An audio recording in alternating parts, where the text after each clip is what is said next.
Well, thanks everyone for joining us today. This is the onX Backcountry Masterclass on leave no trace and wildfire safety. So don't worry, your audio and video are turned off. We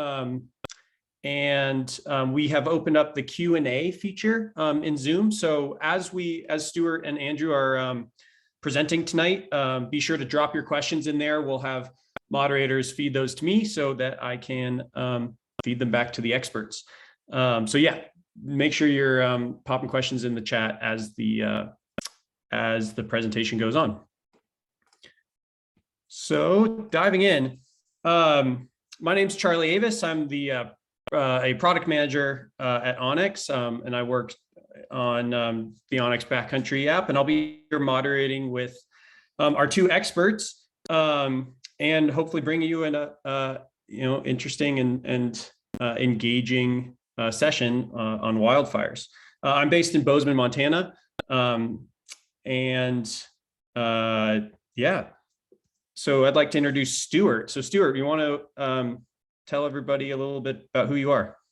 Sure. Hi, everyone. My name's Stuart Palley, and I'm a photographer, speaker, and writer based in Southern California. And for the last 10 years, I photographed wildfires in California as a function of drought and climate change. So obviously campfires are an ignition source for some of what we're talking about today. So just here to lend my perspective to the group. Awesome. Thanks, Stuart. And Andrew, throw it over to you. Yeah, thanks, Charlie. And hey, everybody, thanks for joining us on Tuesday night. My name is Andrew Leary. I'm the Director of Sustainable Tourism and Partnerships at the Leave No Trace organization. So anything you've ever heard Leave No Trace before, the 7 principles, et cetera, all comes from a small organization that is based on the traditional lands of the Cheyenne, the Ute, the Arapaho, and the Sioux. And we mention that because of the connection to stewardship that we promote and that we educate, and that those indigenous peoples have stewarded the land that we call Denver, Colorado, since time immemorial. So really happy to be here with you all. Awesome. Thanks, Andrew. So what's on the docket for today? Andrew's going to go into leave no trace basics on fires, on campfires, and when you're out in the backcountry, how you should be thinking about, or even just outside in general, not necessarily the backcountry, how you should be thinking about fire safety and how to plan ahead and prepare. And then Stuart's going to share with us some stories from the field, from his experience chasing fires, taking pictures of them, and we'll kind of talk about how you can manage and plan for wildfire season when you're getting outside, and how you can use the onX Backcountry tool to educate yourself and help plan. And we'll also talk about, at the very end, we have a Explore and Restore grant, which is $2,500 that you could apply for, and that's a grant that we're giving out to try to folks to encourage stewardship of the land, and we'll get to that at the end of this presentation. So stay tuned for that. I'll put up this QR code here for a second. So through this masterclass, we're offering a 14-day trial, which is double our normal trial for onX Backcountry, and 20% off of onX Backcountry. And if you purchase onX Backcountry in the month of June, we're donating $10 of that to Leave No Trace and the good work that Andrew and his team are doing. So if you scan that QR code, you can you'll get the link, or you can go to bit.ly/LNT access. And the link is now in the chat too. So I'll hold this up for a few more seconds. And then all right, everybody's got that. Cool. And links in the chat. Great. So I'll throw it over to Andrew, and Andrew's going to talk about fires. How should we approach, as we're spending time outside, as we all love to do, how should we approach leaving no trace, being good stewards in high fire danger situations like we've been seeing the last couple of years? So Andrew, over to you. Yeah, absolutely. Thanks, Charlie. So I think it's important to acknowledge that at least in our North American perception of outdoor recreation and what that has looked like, campfires have always historically been a part of that journey for many people, whether it's during the day, certainly overnight. And so it's a tradition. It's something that carries on. It's a gathering place for all of us to join around.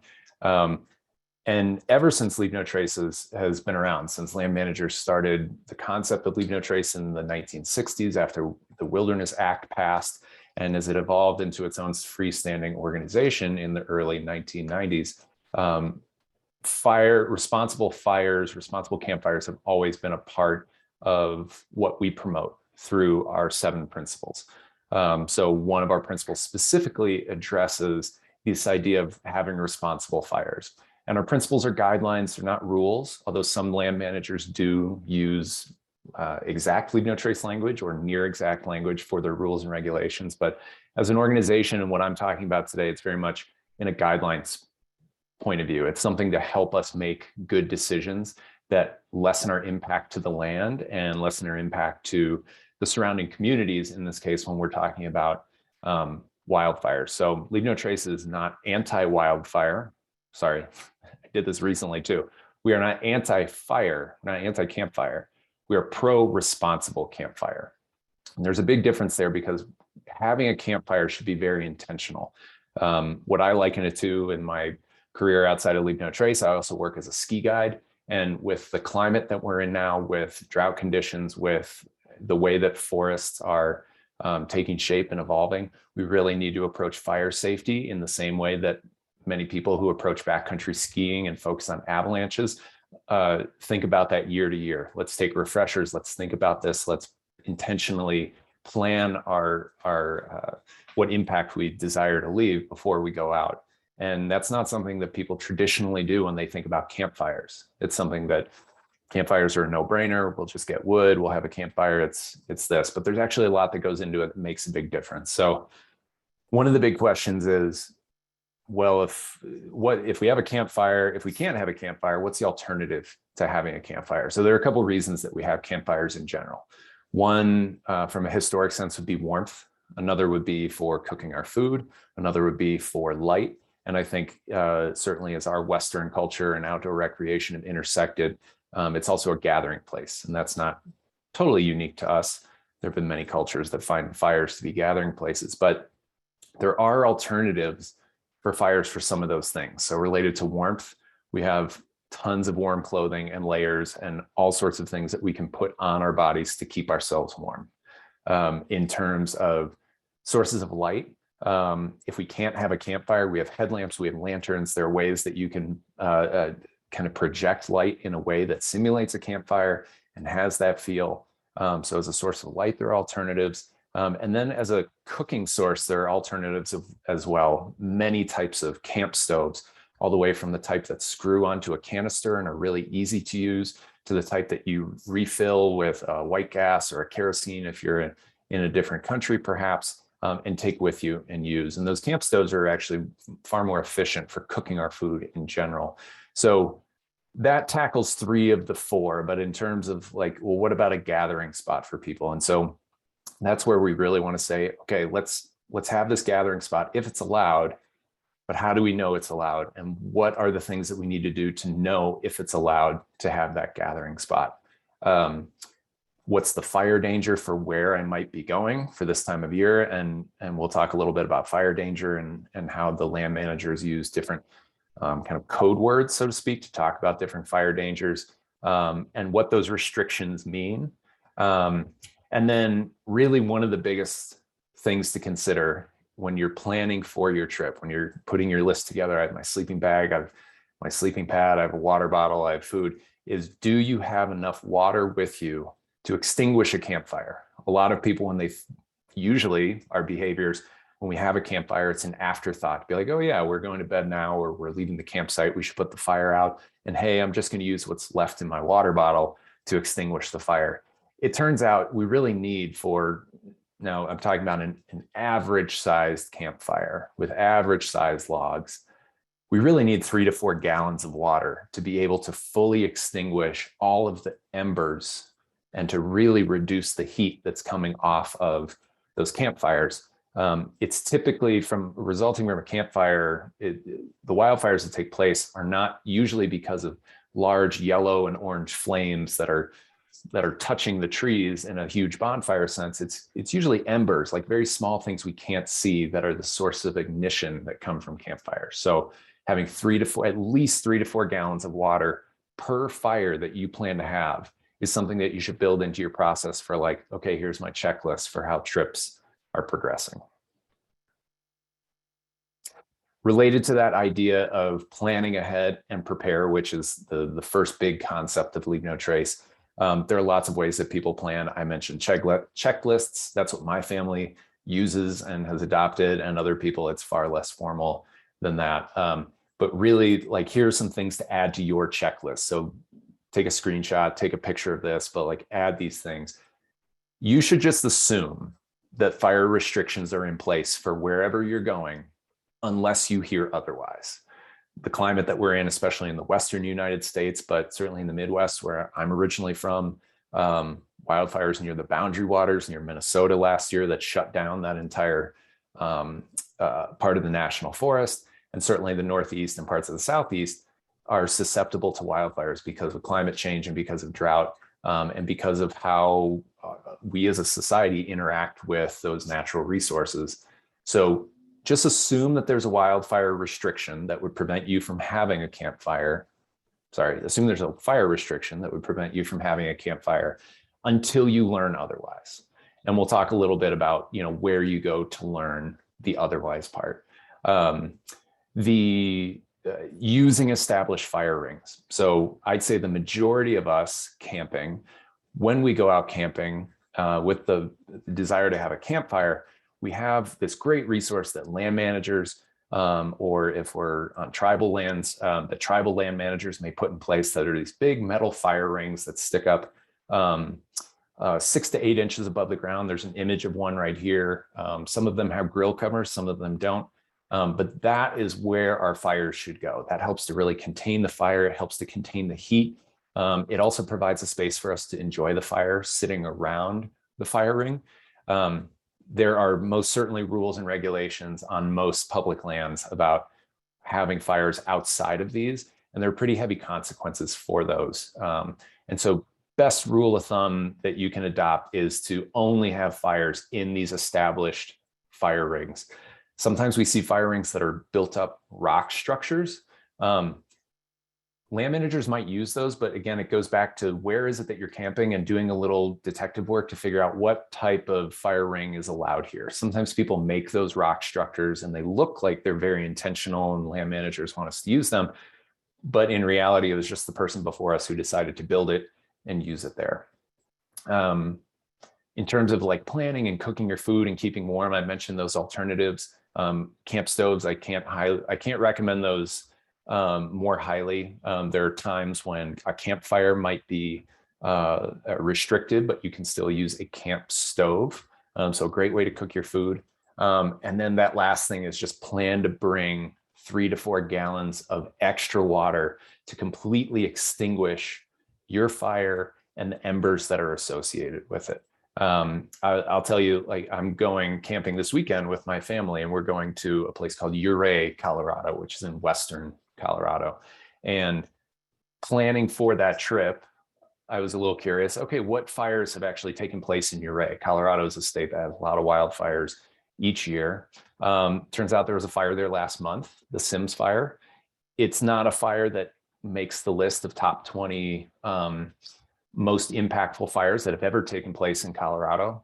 This was less than 500 acres, but it did cause damage to structures. It did take the life of pets and things like that. And so this town of Ouray, I'm a visitor when I go to this town, even though I'm a resident of Colorado. So I want to act like a good steward. I want to act like a good visitor and be respectful that other people's livelihoods are around me, and that my decision to have a campfire could impact them long after I'm gone. So again, the Sims fire, just an example. So I was looking at land manager websites like the Forest Service and the campground that I'm going to be staying at to say, what are the fire restrictions that are in place? And there are a lot of great resources.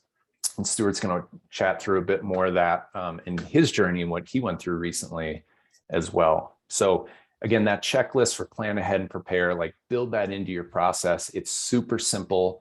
There might be times where you can't have a fire. I've been through that many times because of fire restrictions. I've been through it many times because of weather in general. So not having a fire doesn't ruin a trip. There are alternatives that we can have. There are ways that we can, kind of pivot and do other things. But it's as long as we're anticipating it, then it's not something that's going to catch us off guard. And Andrew, while you were bringing up that story of planning your trip, I just wanted to highlight a few things. So in onX Backcountry, you can turn on this historic wildfire layer. And so lo and behold, here's the Sims fire that you had mentioned before. And one of the key things you mentioned was like, okay, well, how do I find I'm planning a trip. How do I know where to find fire restrictions or who is the land manager for the area that I'm going? And again, what we built our tool for is that you can see public land. So you can see that the Uncompahgre National Forest is I probably butchered that pronunciation, but the National Forest is the land manager in this area. And with a quick Google search, you can end up searching for that land manager and just fire restrictions. You can easily come, almost all land managers have a page that looks similar to like this. It's all managed regionally, so you'll want to make sure that that you're specific to that region. But you can see here the fire dangers, and then if you drill in a little deeper, a lot of these resources have fire restriction maps. And once we get to Stuart too, we can drill into all of those specific things. But I just wanted to highlight that as you were sort of telling that little story about the Sims fire. Yeah, it's such a great resource to be able to see this. Again, I think it helps us to learn more about the results of wildfire, whether they are started by natural causes, whether they are started by humans, which the majority of wildfires are started by humans in some way, shape, or form. So this tool is such a great reference point. The last thing I'll say about plan ahead and prepare before I go into kind of the steps of extinguishing the fire, which may sound like a no-brainer, but there's some things I'll drop some knowledge on for you. Fire restrictions can change in an instant. So my trip to Ouray, Colorado that I'm taking, I looked at the fire restrictions 2 days ago and there were none. I looked again today and there were none. And I'm going to keep looking day to day because there's something that might happen that I'm not aware of. Land managers make decisions based on how winds are shifting, based on how heat is playing out. And so it's always best to check it in the days leading up. And then also check it when you get on site. Like when I pull into the campground I'm going to stay at, I'm definitely, when I wave to the current campground host, I'll ask, hey, are there fire restrictions right now for the fire pits? In terms of extinguishing the fire, so I mentioned the 3 to 4 gallons of water, which most people don't bring that much water. Some things that you can think about are, does the campground I'm going to, and I'm specifically talking about campgrounds. Of course, there are ways that people have responsible campfires in the backcountry, the dispersed camping areas, which we aren't going into full depth here, but there's a lot of information through onX, through Leave No Trace resources that you can learn a bit more about what that means. But in terms of having campfires in campgrounds, bringing that 3 to 4 gallons of water, for me, I'm going to drive water in, but I'm also just going to bring a 5-gallon bucket, something I got from my local hardware store. And I know that this campground has water that I can fill up. So as soon as I get there, I'm just going to fill up the 5-gallon bucket, which I also happen to use as a trash can when I'm camping.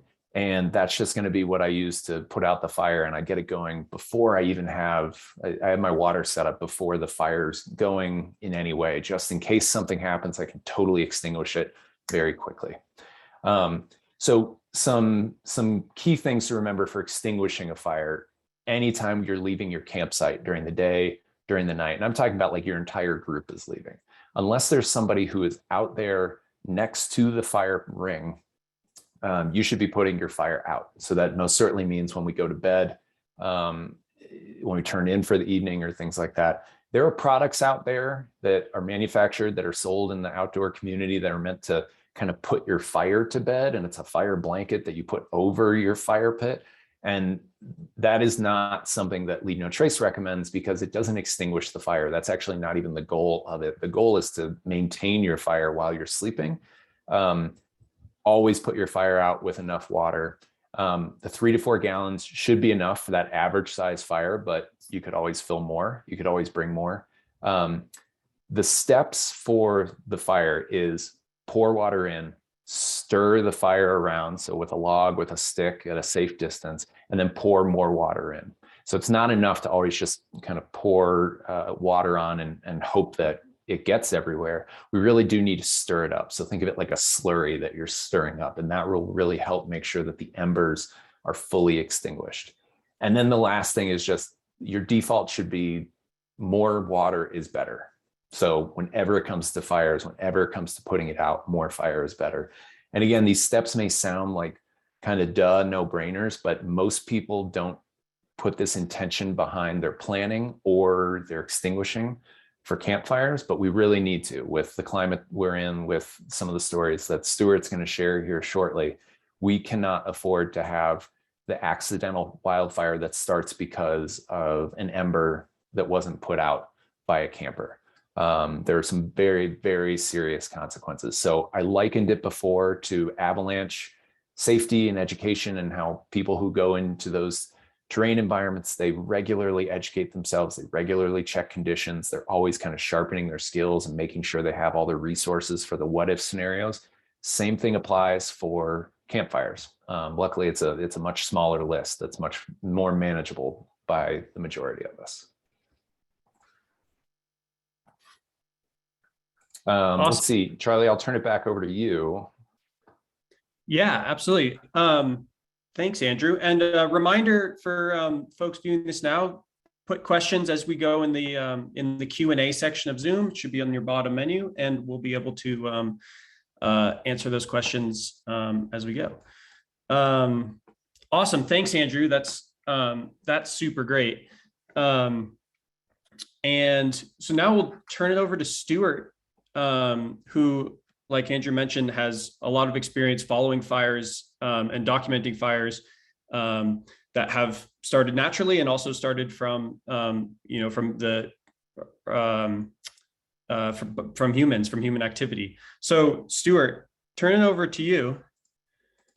Sure. Thank you, Chris. And Andrew, that was a fantastic overview of some of the things we have to consider with campfires, especially in developed campgrounds. And one thing you hit on that is really important is planning and thinking about the effects of your actions on the environment you're in. Because as a camper, whether we're backpacking, dispersed camping, or in a developed campground with family, it's not a vacuum. It's that place for us exists for a week or a weekend, but other people go and use it. And the people who live in those towns and communities are going to be affected by what happens there afterwards. And of course, also the flora and the fauna in the area. So this first slide that we're looking at is from the Edawanda Fire in 2014 in Rancho Cucamonga, which is eastern LA County, in the foothill corridor at the base of the Angeles National Forest.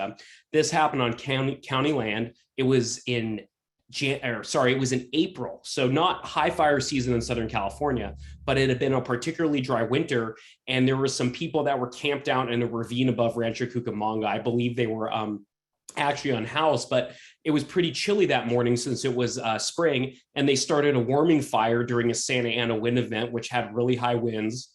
We had a red flag fire weather warning in effect, which means that the National Weather Service for that region issued a warning that because of the winds and low humidity, fire danger was critical. So of course, these folks may not have been aware of that, probably weren't. They started a warming fire, and within minutes, embers blowing out of the fire from the wind ignited dry brush around them and led to the evacuation of thousands of people and homes. That day, there were hurricane force winds with gusts measured in excess of 100 miles per hour. So windy, helicopter and aircraft couldn't fly. It was fought from the ground, house to house. I was there photographing the whole thing. Fortunately, no houses were lost. A few outbuildings were burned, and nobody was injured. But this is an example of an issue we face, and it's the same thing in Colorado or Ouray and other places, is what's called the wild and urban interface, which means where wild and open areas meet urban developments. And of course, here in California, we've got 40 million people in this state. We have incredible opportunities to recreate, whether it's Bureau of Land Management, U.S. Forest Service, indigenous land, state parks, county parks. We've got a myriad of places that hit the wildlands. So you always have to be aware of what's going on with the weather. And you're probably already checking the weather to make sure what you're going to pack, what you're going to bring, what you're not going to bring. But going back to what Andrew said, layering is important. Like right now, if you're in the West and it's June or July, I would presume, until you know otherwise for sure from a local district office or from a campground supervisor, assume that you probably can't have a fire outside of approved developed camp areas. And the example that I'll give outside of here, the Edawanda Fire, just last night, I dispersed camped in the Alabama Hills in the Eastern Sierra, and that's on Bureau of Land Management land just outside of Lone Pine. And I stopped to get gas, and I actually watched a 2.5-minute video put out by Campfire on to get my campfire permit, and it was a 2.5-minute video on fire camp safety or campfire safety, which was actually very informative. So I'm like, okay, this is great. I've got my digital campfire permit. I've got it on my phone with the QR code. So if there's an official there that checks, I'm good. So I'm at the gas station after I stopped. I'm filling up. I buy 2 bundles of firewood. It's in my truck. And I'm like, you know what? I should go to the Eastern Sierra Ranger District website for the Bureau of Land Management. So all I did was go to Google and I typed in BLM Eastern Sierra fire restrictions. And it may or may not show up there, but basically I went to the BLM website and I found out that just a week before this trip on June 6th, that there was a burn ban in effect for dispersed camping sites. But you were allowed to have fires in developed fire pits like Andrew was talking about in an official campsite with metal rings. Those are still allowed. But where I was in a pop-up truck camper off a dirt trail, and there was a fire ring there with wood, but based on the rules, I couldn't use it. So I used the wood I had just to chalk the wheels on my truck and level it.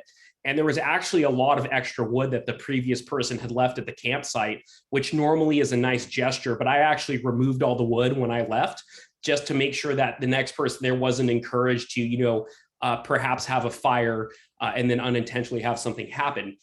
Now, the second component to this is also knowing weather and common sense. It was extremely windy last night. We had gusts of 25 to 30 miles an hour with sustained winds at 15 to 20 miles per hour. So under those winds, embers can travel for dozens, if even 100 feet, if they're lofted high enough from a campfire.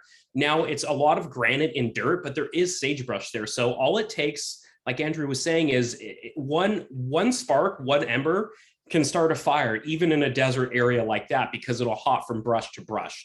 So, it's really important to really drill into the details, especially when you're in a dispersed area. Now, this goes back to where I was using onX to find the spot. So onX also identified developed campgrounds, where it's like $8 to $10, no reservations required. It's first come, first serve, where you go in where the fires are allowed. You've got a picnic table, a level spot, best for a group or a family or friends. It was just me and my dog coming back from Lake Tahoe. This was a quick overnighter. So for me, it was more important for me to just have a nice quiet spot where I could photograph the sunrise on Mount Whitney in the Eastern Sierra than it was to have a fire. And it was also pretty warm. And for me, my truck has a gas-powered stove inside of the truck, which would contain any, flame that or any heat, that could be an issue. So you have to think about your specific situation. A lot of it's common sense, looking at your district office, looking at the maps. But we are in an extreme drought in many parts of the West, especially in California. It was one of our driest winters and springs on record since records were kept after the Civil War in the 19th century. So you just have to presume this brush, timber, grass is all extremely dry. And this goes from the border with Mexico up to Oregon and the Pacific Northwest. And we have active wildfires right now in Southern California. There's a major wildfire just north of Flagstaff. There's one outside of Santa Fe. So this is all very, very timely. So I just appreciate everybody listening in and further educating themselves on these issues. And the fire that you're zooming into right now, I forgot the name of it, but if you look it up on Twitter or the wildfire behavior on this is just absolutely crazy. And the one other point I'll make is we talked about consequences earlier, having a campfire where you can't have it. So in 2003, the Cedar Fire, which is still one of the largest and deadliest fires in California history, was started by a lost hunter in eastern San Diego in the mountains who started a signal fire so he could be found. That fire quickly grew out of control and within 24 hours killed 15 people and burned over 2,000 homes. And some of the victims had to be identified literally by the dog tags of their pets. And I say that to show that there is a direct line between that person irresponsibly using a campfire. And obviously that's not necessarily camping, but this is an extreme example of the line of consequences, thousands of homes destroyed and over a dozen lives lost. So, it's important that we have these conversations because 80 to 90% of wildfires in America are human caused. And that's anything from campfires in the wrong spot to dragging chains on the road, faulty hot tub wiring, and of course there's lightning ignitions. But campfires is something that is very much within our control to responsibly have, and it may end up saving a life or people's houses. There are real consequences to this. So thank you. Awesome, thanks, Stuart. Yeah, let's talk a little bit more about. So you mentioned this fire that's happening in Flagstaff here, and quickly you saw onX has both active and historic wildfires, and active wildfires are being pulled from InsaWeb, I believe, on an hourly basis. So we try to keep those, certainly active wildfires should be something that you're actively, aware of and avoiding. But Stuart, let's say, we were talking about like planning trips and also like understanding fire restrictions and fire danger and stuff. So like, what kind of things are you looking for in terms of like what stage restriction, like if it's stage 1, 2, or 3, or, what Smokey the Bear is saying in terms of like low to extreme, like how do you interpret those kind of code words that are used commonly, and how do they kind of affect your planning and how you get out there? Sure, and that's a great question. And I'm a bit of a nerd, so I typically will go and read the weather forecast for the local weather service office, and also go to some of the websites we were looking at earlier where the land managers are posting fire danger information and how dry fuels are. So I like to get pretty technical with it because it's something I'm interested in. But for your average person, looking at those stage 1, 2, and 3 fire restrictions and what is within each of those restrictions will vary based on where you're at. But those are usually a pretty good indicator of the overall fire danger.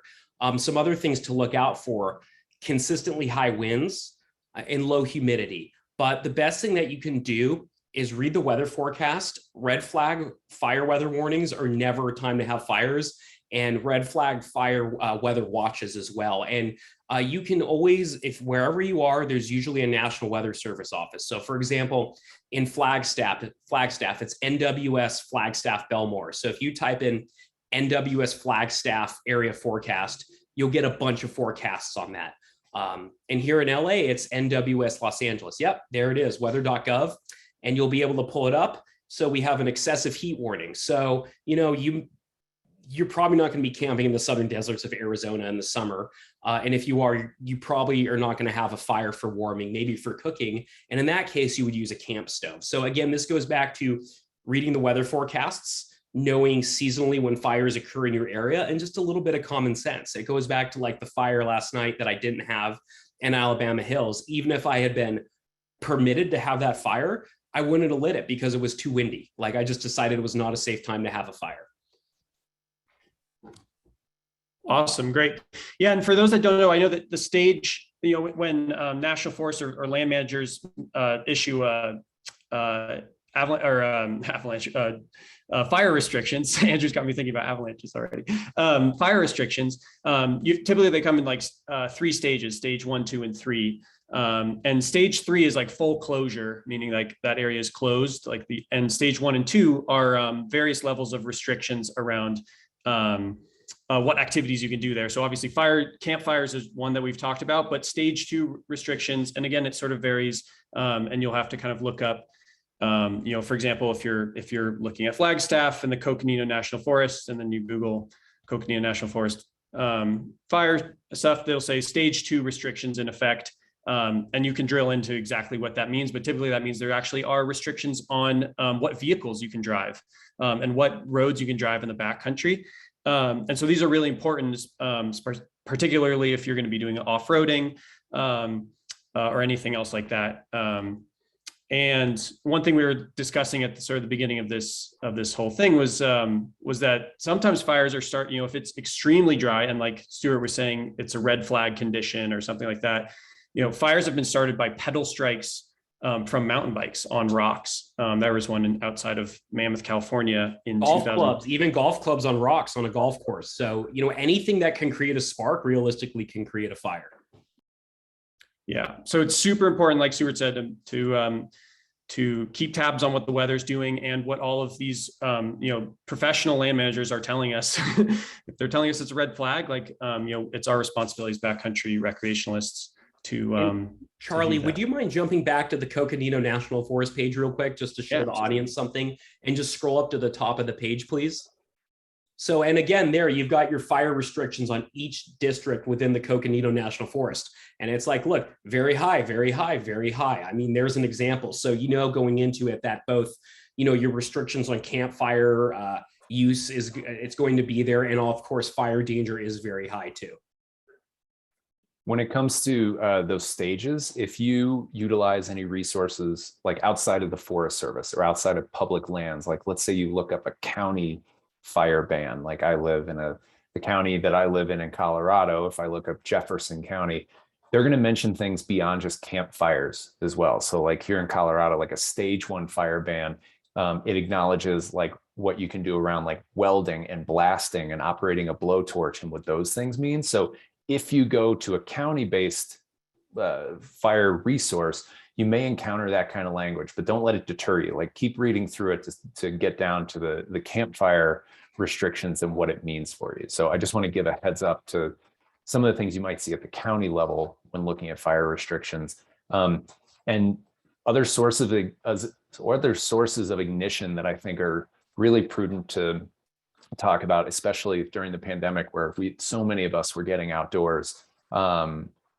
is dry grasses and where we park our vehicles. So parking lots at trailheads at other places which are typically paved or have crushed rock or something, a very durable surface which doesn't have any source of ignition built into it, those can fill up. Very like popular places, whether it's in a Flagstaff or Sedona area or somewhere out west or really anywhere in the US, it can fill up very quickly. And so people are often tempted to park in the grass or park on the side of the road or something like that. But imagine the amount of heat that your engine puts off in your car.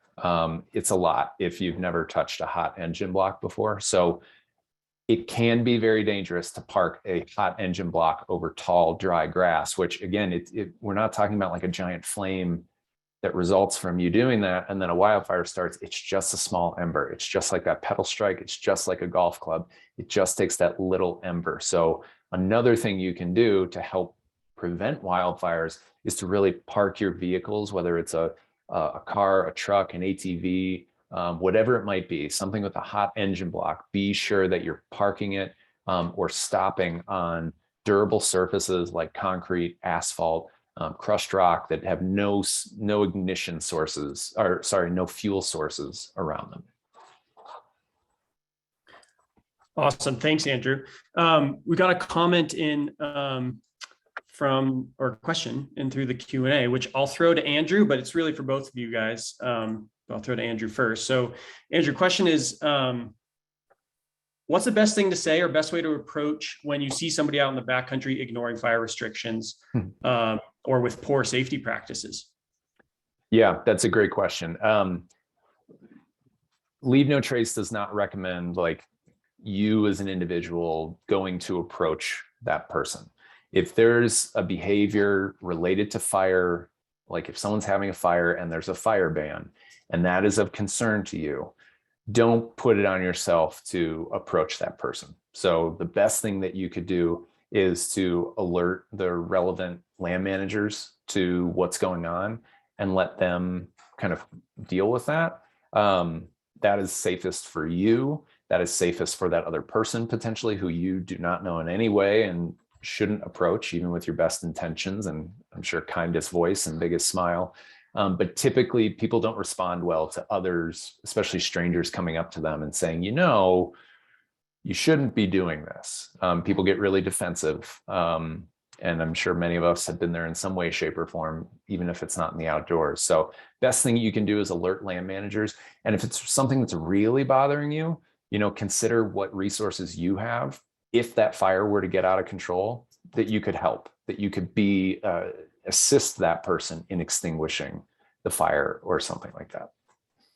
That's great advice. And I have one question to follow up on that. What if we're in more of a remote area where we don't have cell reception or say easy access to reaching out to a ranger or a district office? Just go back to thinking about what resources we might have to help, or what's the best way to handle that? Yeah, I think it could be resources to help. Like one scenario that comes to mind is if you decide to approach this person, if you decide to put yourself out there, you could say, oh, I notice you're having a fire. If you need extra water for putting the fire out, please let me know. I have some. I'm just in the campsite right over there. You're not approaching them to shame them or say, hey, you shouldn't be doing this, because it's possible they didn't know that there was a fire restriction. Let's give people the benefit of the doubt that they may not know all the sources of information out there, and not just assume that they're doing something with malicious intent. So you could always say, maybe the best way is to say, I'm a resource for you. I have extra water when you need to put this out. It's pretty dry out here. There might even be fire restrictions, however you want to approach that. But I wouldn't recommend, and Leave No Trace definitely doesn't recommend, approaching somebody from a, hey, you're doing this the wrong way type approach. It's not safe for you. It's not safe for anybody in that situation. That's great advice. Thank you. I think if you do decide to put yourself out there, to use it as a constructive, helpful, teachable moment rather than judgmental or approaching somebody in a negative way. I think that's great advice. So thank you for sharing that. I've got one other question for you guys too, which maybe I'll tee up with an anecdote that happened to me last year. Which the question is, okay, so we all love to get out in the backcountry. If we're out in the backcountry and a wildfire happens or we see signs of wildfires, what should we do? And my anecdote that I'll give is that I got an inReach message from my wife last summer during a really bad fire season in Montana, saying, hey, I'm seeing helicopters picking up water at the lake that I'm in and flying like a couple miles away and dropping it off. Like, can you figure out what's going on? And so the question is, what should we do in that case? So Stuart, I'm curious if that's, you've had experience, with fire crews and all that stuff. Like once we're actually out there, what should we be considering?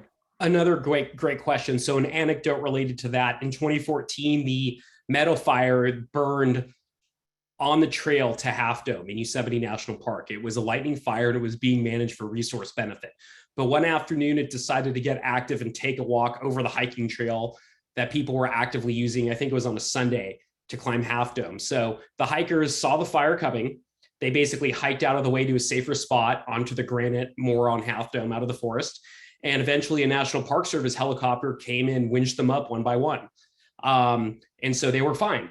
So that's kind of the extreme scenario. But for the most part, it goes back to, once you go on a trek, being aware of the weather forecast, what the fire danger is, how dry things are. So, am I hiking the Olympic National Rainforest in the Pacific Northwest and, coastal mist, or am I hiking, 15 miles south of the pipeline fire in Flagstaff, where it's hot and dry and windy, and the chance of another ignition is reasonably high. And that's where, going back, you're carrying a Spot or a Garmin or a Messenger. So if something happens and you're out of cell, you have a trusted contact who might also know your itinerary and route to say, hey, there's a fire that started at this location. Here's where you are. I think having somebody, when there's high fire danger on the outside, that can let you know if a fire is serious and close, just to keep you appraised, because usually you have the time to change your route or to hike out of the way. But again, the other thing I would say is, if you are close to an ignition source and you don't have time for that,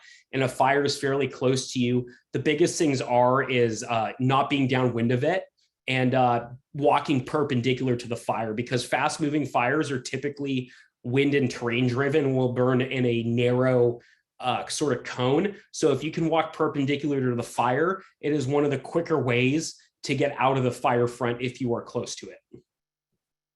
And again, that's more of an extreme scenario, like how I described that, or when people got helicoptered off a Half Dome.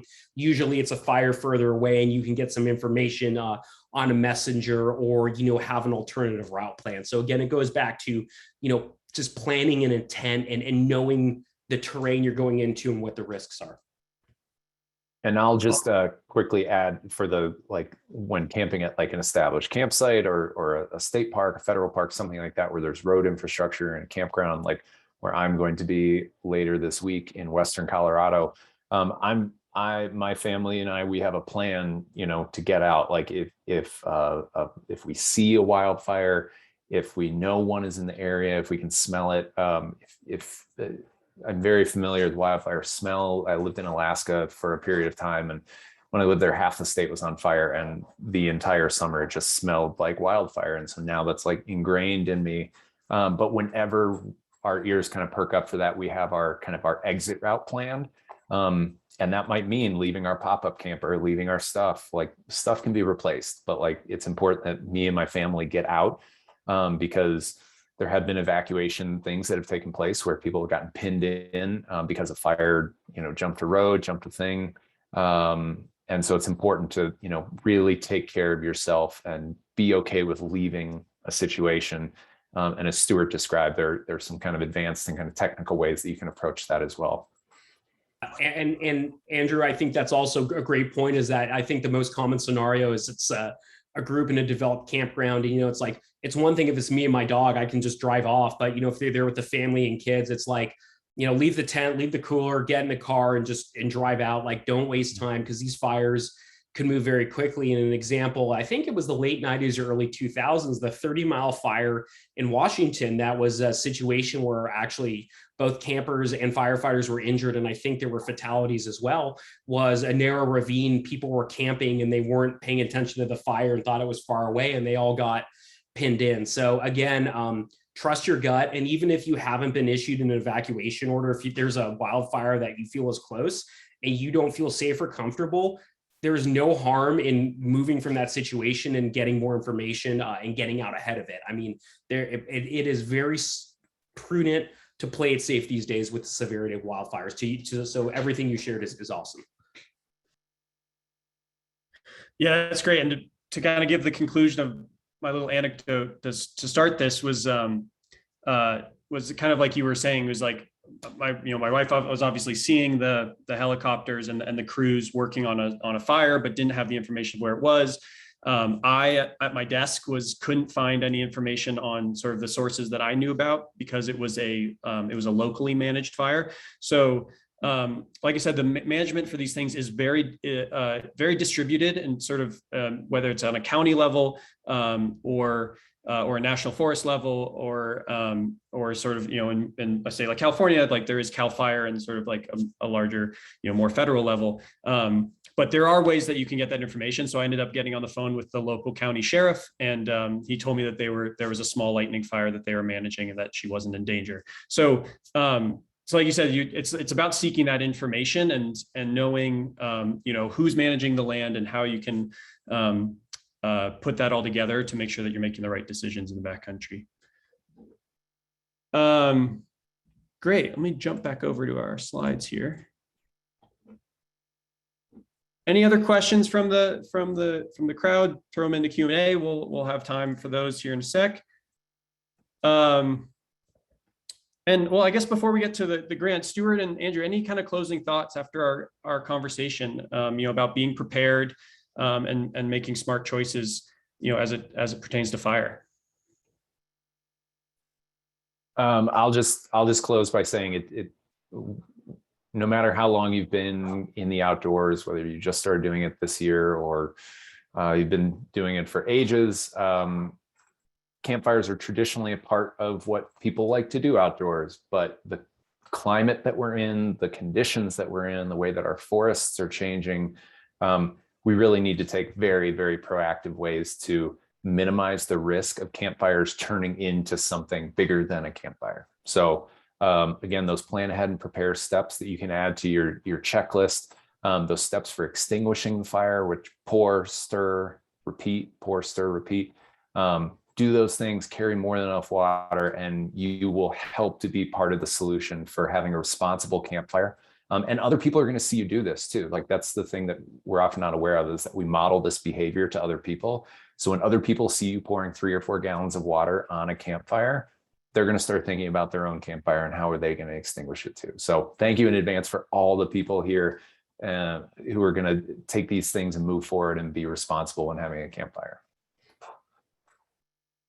Yeah, everything. I mean, what you said, Andrew, you hit the nail on the head, is that, set a good example. People are watching. Common sense, have good information. And in wildland firefighting, they say, once you've provided for safety, fight fire aggressively. And the same thing is like here, once you provided for campfire safety, it's okay to have that campfire, enjoy it, have fun around the campfire, gather, cook your food, have a beer, but make sure you've got the 3 to 4 gallons minimum and put it out, and just make sure you're allowed to have it there and you're not doing any negative ecological impacts by using a fire pit. That shouldn't be there, because this is a resource for all of us to enjoy. But in this new day and age, and the piracy of this era of mega fires and wildfires, we have to balance that with our reality. So thanks everyone for being here. Awesome. Thank you. So I mentioned at the beginning, but onX Backcountry for this month is supporting Leave No Trace with $10 of every purchase. And we have this Explore and Restore grant. So you can join the Explore and Restore Challenge and enter win one of 4 $2,500 grants to help restore outdoor landscapes. So it's an opportunity for you to get hands-on restoration work in your area, as well as win funding for your favorite trail organization. So like I said, no purchase necessary. You can go to that link there, which maybe will end up in the chat, or scan that QR code. And you can enter to win this grant, and participate in the great work that Andrew and the LNT team are doing. I'll leave that up for 2 more seconds, but the link is now posted in the chat, so you can get it there. We also have a giveaway tonight, so we've got 3 copies. Yep, 3 signed copies of Stuart's book. And 15 onX Backcountry hats. So you have to have an onX Backcountry account, but no purchase necessary. And you can go to that link, which will also probably go into the chat, which is bit.ly/wildfire giveaway, and or scan that QR code. And entries close at midnight tonight, so get your entries in. And we'd love to give you some swag, and Stuart would love to give you some of his great book. Absolutely. These are some great odds. So yeah, I'd love to get these books out to some folks who clearly are interested in some of the fire issues we have in the West. Great. Everybody scan that. Good.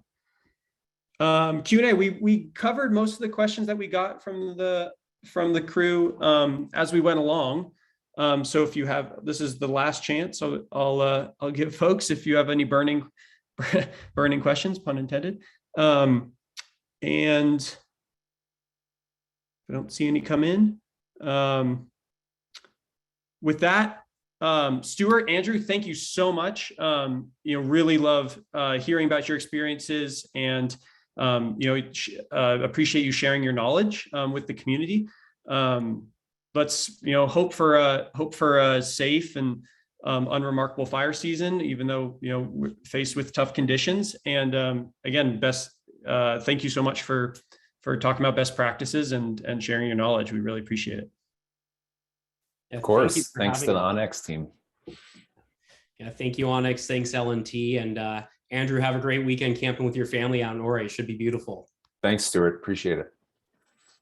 All right. Thank you, everybody, for joining us. Really appreciate it.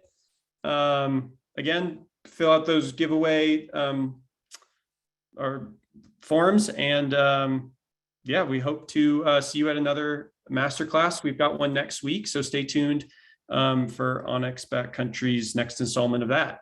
But thanks, Stuart. Thanks, Andrew. And we'll see you guys later.